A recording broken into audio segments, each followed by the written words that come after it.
So now we're going to take a look at the Nyman Ranch shoulder clod. This is a whole shoulder clod, 114A.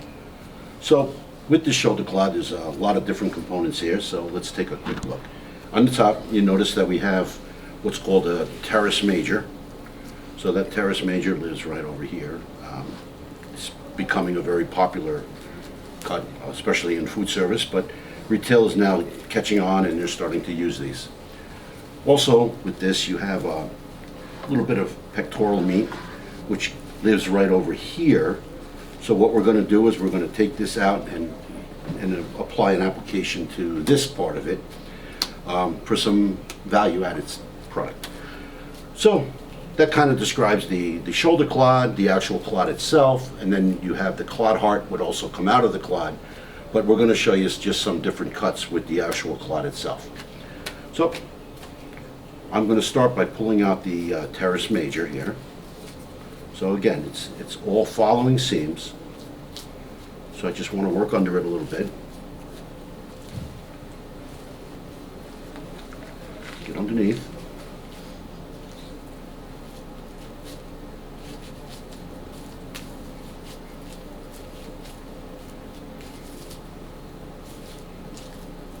So if you notice, I just really let the weight of the meat hold it down, and I'm just following the seams. Then we'll come back later and we'll clean this up. So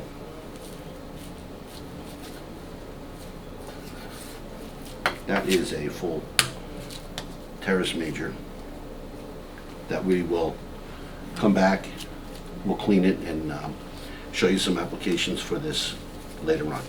Next, what I want to do is get a little of this fat off the top here. So what I'm trying to do here is expose the pectoral meat to make it easier for me to remove it. Again, I'm lifting, using the weight of the meat, and just letting my knife do the cutting. So if you notice, I've exposed it now. It can't hide anymore, and I'm going to remove it. Again, using all seams.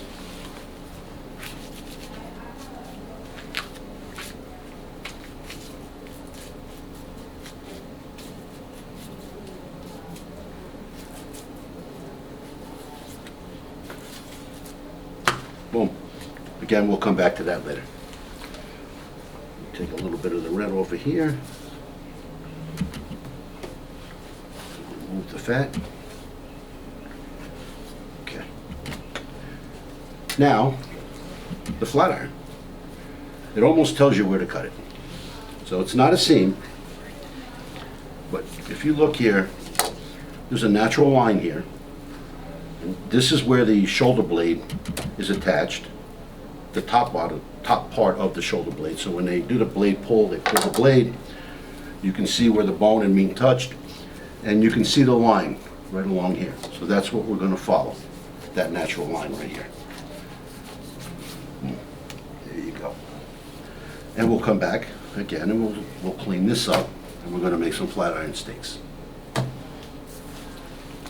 On the shoulder, I'm just going to do a little trim on the top. Now, over here in the shoulder, you're going to see a lot of connective muscle, and this is a pretty strong part here, if you notice what I just cut down. So this part here is where the shoulder blade, actually, where the shoulder ball joint lives over here. So you're going to see a lot of connective tissue, a lot stronger muscle here. So if you notice, I followed the natural seam down, and I'm just going to remove this piece here. And we'll come back to that later. Getting back to the shoulder, take a little silver off the top.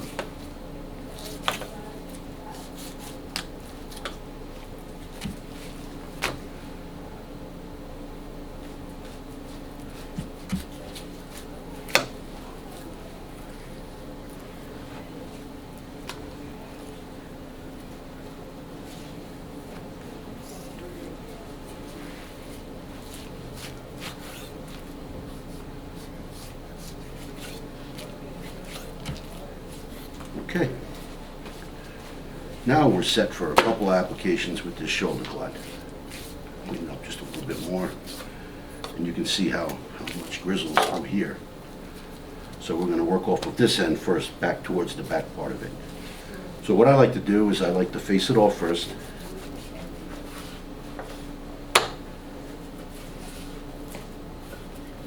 And again, this will turn into chopped meat. This will be chopped meat, or we can go back into here and make a stew out of this. So, many ways to cut a shoulder. One way I think that works well for the retail world is just picking it up over here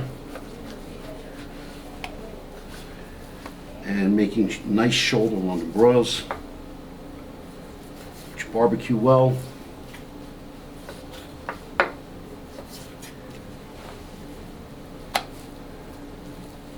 Gonna make a few London broils.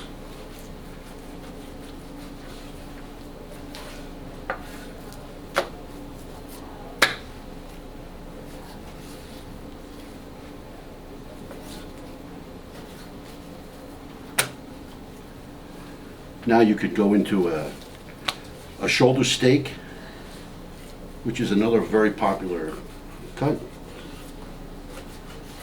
It's just taking a London broil, cutting it much thinner.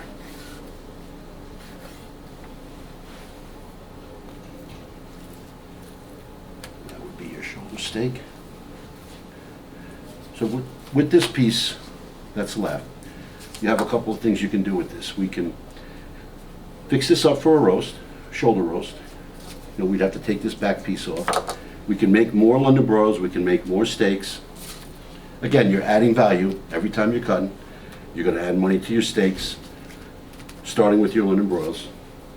So what I'll do with this, I'll just set it up for a little roasting, just a quick roast.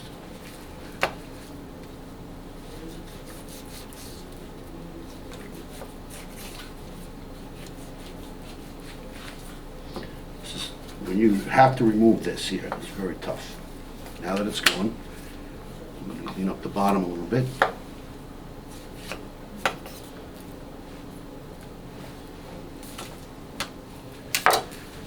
And I'm going to put a string or two on it.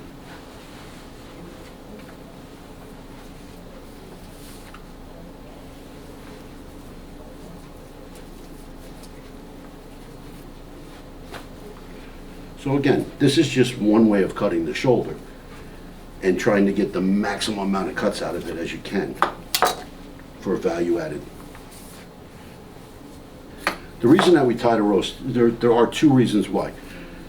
So if you notice when I tie this roast, it makes it a little bit more congested. So when it cooks more even when it's that way. The other reason that you tie roast is just for looks. It just has a better look to it.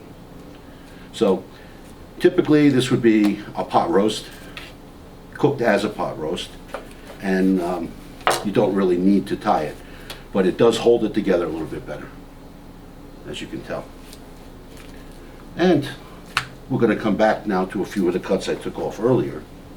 So now, working off that shoulder clod, I'm just going to take a few pieces back, clean them up a little bit, and just show you some uses that you can some practical uses for these cuts. So we talked about that pectoral meat or fin meat off the side. Some people call it lifter meat, which is typically the rib, but this sometimes gets mixed into lifter. So again, I'm just going to clean it up a little bit. And this piece is a very durable piece. It makes a really good stew. It makes a great pepper steak. It makes a tremendous cube steak. I mean, you can do a lot with these pieces. So, for a pepper steak, you're just going to follow the opposite the natural seams. Cut them down like this.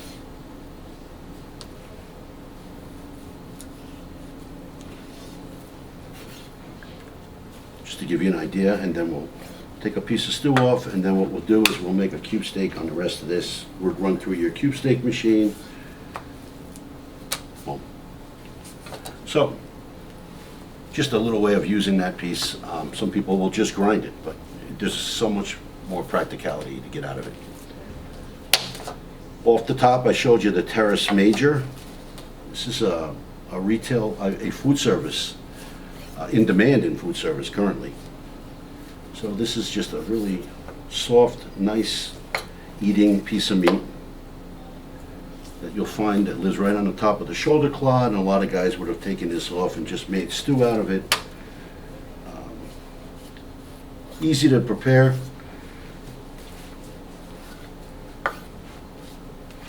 Again, I'm just taking silver skin off, trying to work as clean as I can, removing it.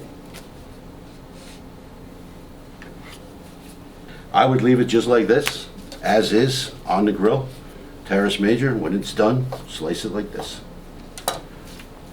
Boom.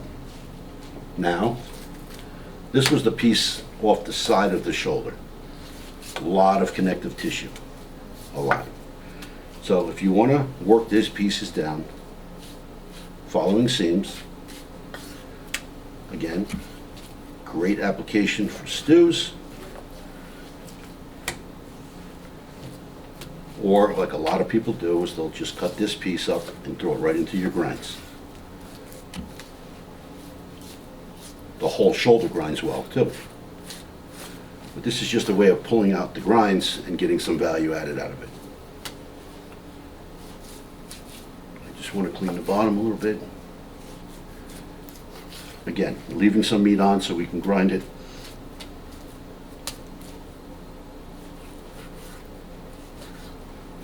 I'm going to get another cube steak out of here, or two,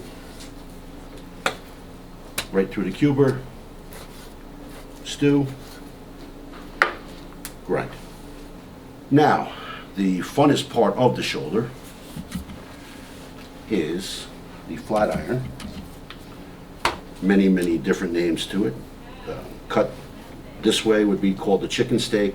But today we're going to make this into a flat iron, somewhat to show how much time or work is involved in making flat irons. So, first thing I want to do is, while I have the weight of the piece, is I'm going to peel the bottom fat off. So I'm just going to get down to here and just peel it right down. Right to what they call the silver skin again.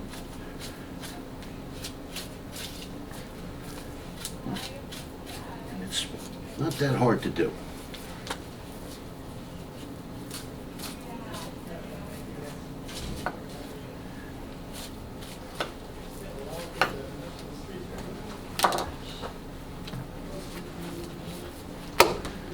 Then I'm going to come back to the top side and I'm going to make a cut.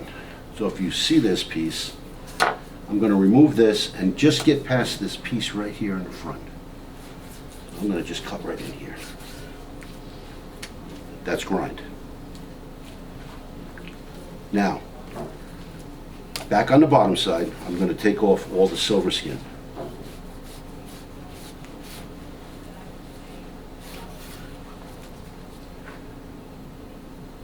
So I'm going to try to catch as much as I can. I'm going to peel it back. Like this.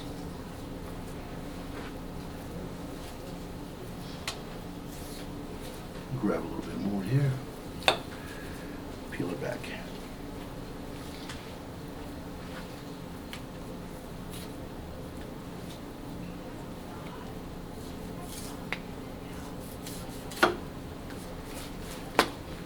Clean it up a little. Remove this piece here.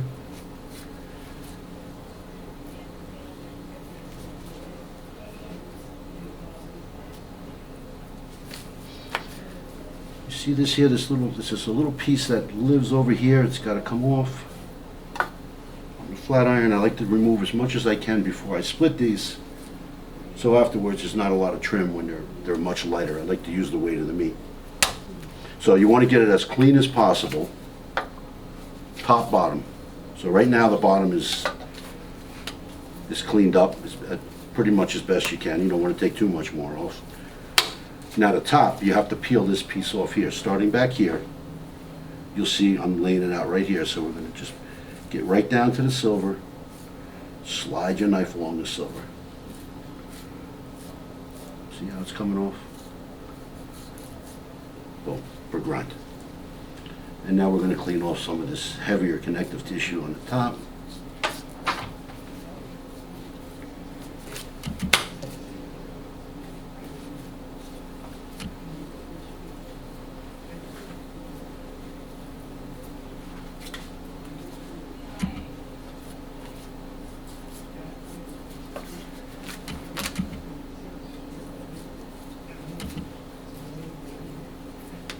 And then you'll see there's a little bit of connective tissue here. Now, one more shot here. Okay. Now, many ways to do these. A lot of people have their own little system to it. What I like to do, you can see in the middle here, you have some very, very thick connective tissue that's, it's rubbery, thick rubber. So I work from one end, I cut down to it, and what I try to do is push the knife more than cut with the knife. So I try to follow it as best I can. So if you can see a little bit here, is I'm pushing along the line here. I'm pushing, trying to stay on that center line. It takes a little bit of time. I'm trying to go a little quick with this one, but you know, you can imagine when you take your time how beautiful these will come out. So, see, I'm still on that center line. Now, these take so much time to make, but they are a great item in food service and retail. Okay, now, we're still not done. Take your flat iron, and now we have to clean off that really thick membrane on the bottom. I'm not sure if you can see that, but that's what is on the bottom of this. So, two ways you can do it.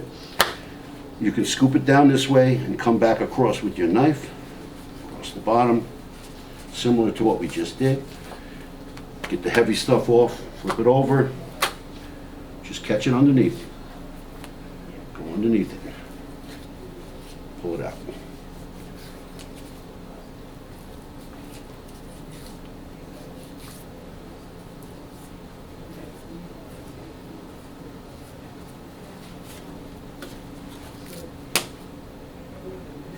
Again.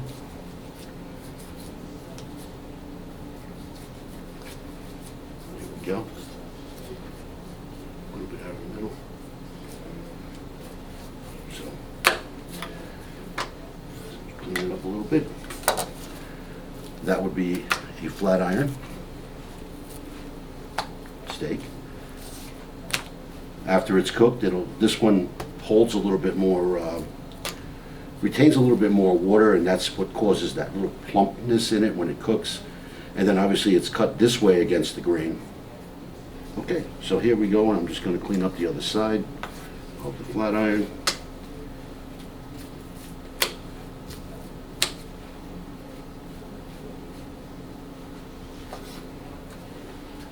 Okay, so here you got your flat irons, right off the shoulder clod. So you got London broils, steaks, cube steak, stew, pepper steak, teres major, and some beautiful 80-20 or 85% lean grind, depending on how much you trim it down. So this is what the whole shoulder clod yielded. And again, a lot of value added cuts.